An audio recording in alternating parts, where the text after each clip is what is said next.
अभिवादन स्वीकार कीजिए ब्रजेश मिश्रा का। और आप देखना शुरू कर चुके हैं द डिबेट। बहनों भाइयों, उत्तर प्रदेश की राजनीति में कुछ बड़े पॉलिटिकल डेवलपमेंट्स हो रहे हैं।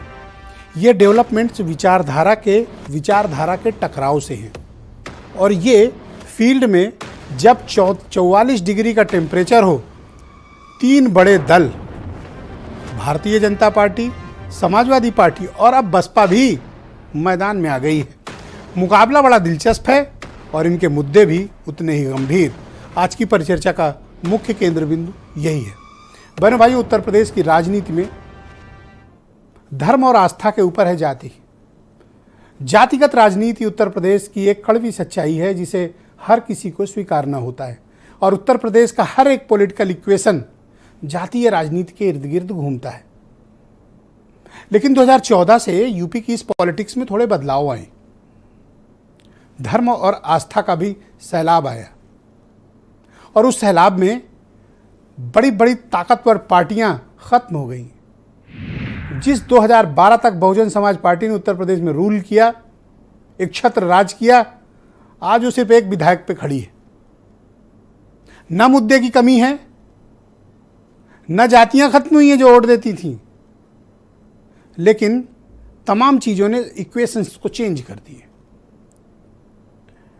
इस बात को मैं ये कह रहा हूं क्योंकि अब 2024 की तरफ जब धीरे धीरे चुनाव बढ़ रहा है, उत्तर प्रदेश में कमोबेश उसी तरह की तैयारियां भी प्रारंभ हो गई हैं।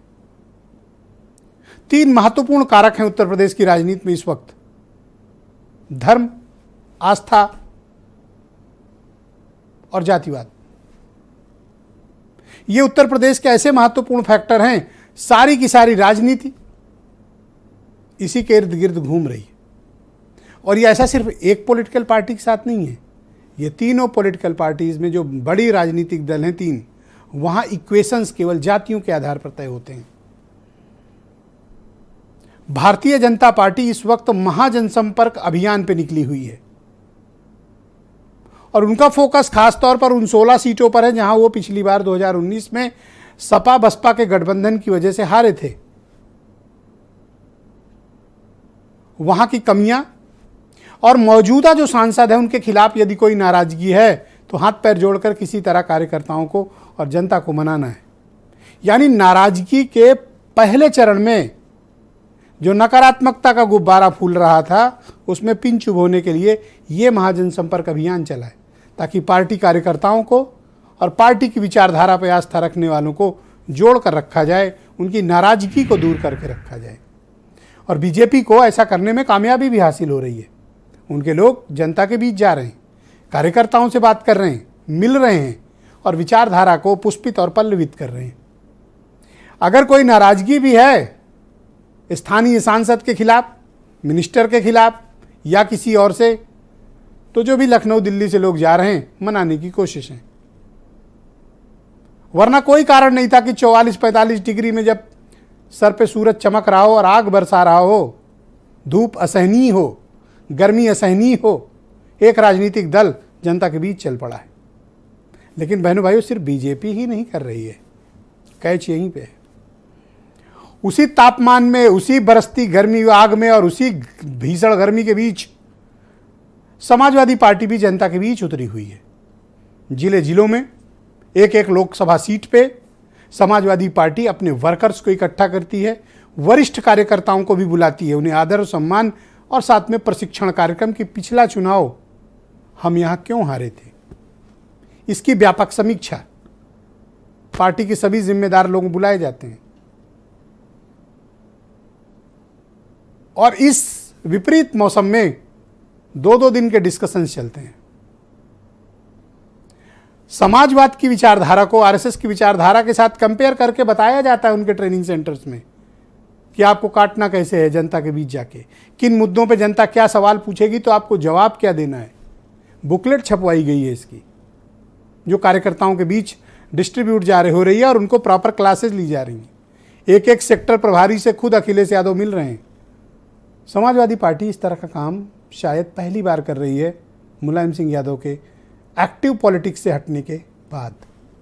परिणाम खैर देखने वाले होंगे क्या परिणाम आता है, लेकिन भारतीय जनता पार्टी को उनके स्टाइल से आगे बढ़कर काम करने की कोशिश समाजवादी पार्टी कर रही है। और जो कभी नहीं करते थे आजकल तो वो भी करने लगे हैं। कौन? मायावती। उन्होंने अपने कैडर के नेताओं और कार्यकर्ताओं से कहा चलो गांव की ओर। सारे कैडर से कहा है सीधे गांव में जाओ, पब्लिक से मिलो, हमने जो काम किया था वो बताओ। विपक्ष में समाजवादी पार्टी या दूसरे दल जो सीट पर प्रभावी हैं उनकी गड़बड़ियां बताओ, और बहन जी क्यों जरूरी है ये उनको बताओ। तो बीएसपी का बहुत कैडर का बहुत बड़ा हिस्सा वो थोड़ा मीडिया में नहीं रहते हैं क्योंकि मीडिया में वो आते नहीं हैं, लेकिन फील्ड पे उनका काम चल रहा है, नो डाउट अबाउट इट। इस पर कोई संदेह नहीं है कि बहुजन समाज पार्टी फील्ड में काम कर रही है, उनके कैडर फील्ड में जा रहे हैं। जनता कितना कन्विंस होगी ये कोई नहीं कह सकता, ना बीजेपी के लिए, ना सपा के लिए, ना बसपा के लिए, लेकिन जा रहे हैं, मिल रहे हैं। और इसी प्रचंड धूप में पश्चिम में जयंत चौधरी निकल रहे हैं, और इसी कड़ी धूप में ओम प्रकाश राजभर भी निकल रहे हैं, संजय निषाद भी निकल रहे हैं, महान दल वाले केशव देव मौर्य भी निकल रहे हैं। चुनाव को भले ही इस वक्त बहनों भाइयों 275 दिन बाकी हो, लेकिन इन्होंने जान की बाजी लगा दी है। और यही उत्तर प्रदेश को खास बनाती है, यही उत्तर प्रदेश की राजनीति है जिसके बारे में मैं लोगों से कहता हूं सीखो। जहां के नेताओं का परिश्रम, उनका धैर्य और विपरीत हालात में भी चुनाव लड़ने का जज्बा। आज की परिचर्चा इसी विषय पे है, कुछ बयान सुन लें आप।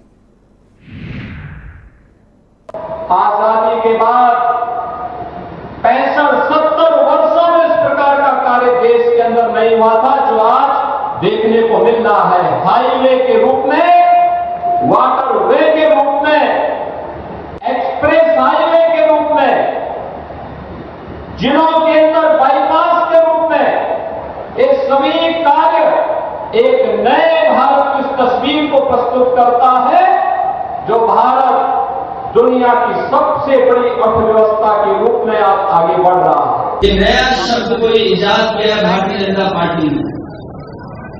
वो कह रहे हैं कि आपकी यात्रा 100 हिंदू के रास्ते पर जा रही है, इसलिए घबराने की जरूरत नहीं है। हम लोग पहले से ही बहुत शौकीन हैं, बस अब हार्ड होने की जरूरत है, हार्ड होने की। तो बहनों भाइयों आज की परिचर्चा को आगे बढ़ाते हैं। आलोक अवस्थी भारतीय जनता पार्टी के प्रवक्ता हैं, सुरेंद्र राजपूत कांग्रेस से हैं, जेपी पांडे समाज